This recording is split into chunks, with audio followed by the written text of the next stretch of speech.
Chers amis, bonjour. Nous sommes le mardi 22 mars 2022. Il est 9 heures. Quelques news de l'Arménie, de l'Artsakh et de la diaspora arménienne. Tout d'abord, Artsakh. Une nouvelle fois, le gaz est coupé.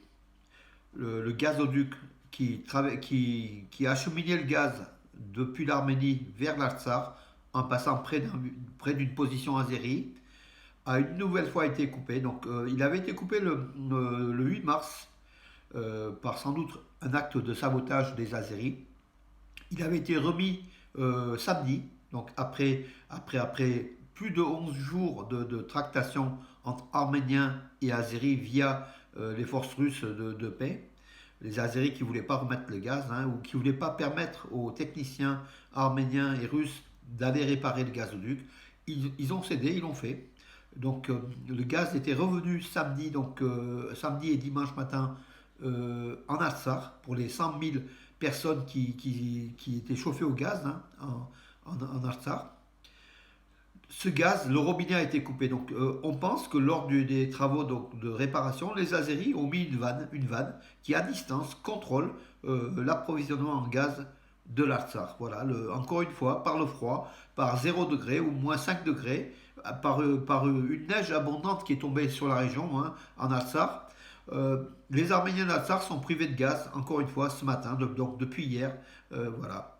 Et le gouvernement de l'Artsakh demande à la population arménienne d'utiliser avec parcimonie l'électricité, d'économiser aussi l'électricité, afin de ne pas avoir des coupures de courant, puisque effectivement, en absence de gaz, le chauffage à l'électricité complète, et donc par ces temps froids, on craint une coupure aussi d'électricité du fait de la surconsommation du réseau électrique. Voilà le niveau, voilà l'Azerbaïdjan. Voilà la face de cet Azerbaïdjan qui est hostile aux Arméniens, et que pratiquement personne ne réagit à chaque fois, donc même les forces russes. On se demande quelle est la solution.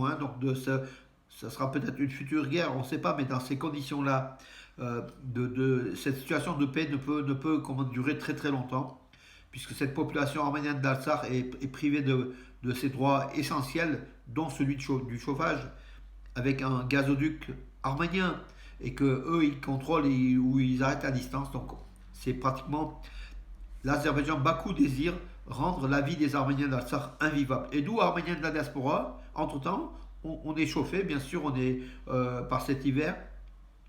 Et puis, que fait-on? Que peut-on faire pour les Arméniens d'Artsakh? Il faut qu'on réfléchisse une nouvelle fois de la dimension de l'effort, de cette solidarité à apporter à cette population arménienne de l'Artsakh qui est dans le froid.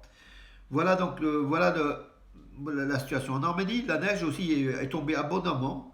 Donc il y a eu une avalanche au village, sur une route près du village de Drartik, dans la région de Keralkunik, qui est située à 2000 mètres d'altitude. Voilà, beaucoup de neige. Beaucoup de neige aussi dans la région de Chilak, où à certains endroits, la neige à 6 mètres de hauteur. Les tempêtes de neige ont fait que sur certains endroits, il y a une hauteur de 6 mètres de neige. Donc les Arméniens essayent plus ou moins, comme ils peuvent, de déblayer, de déneiger, de déneiger la situation. Donc il y a des routes qui sont fermées, bien sûr, dans la région de Chilak, autour de Gumri, et dans les villages. Voilà, cette neige cette année est beaucoup plus abondante que les autres années. Bien sûr, la neige, c'est bien, c'est de l'eau, c'est de la richesse, mais en même temps, ce sont des désagréments au niveau de la vie de tous les jours. Donc voilà, l'Arménie fait face à ces tempêtes de neige.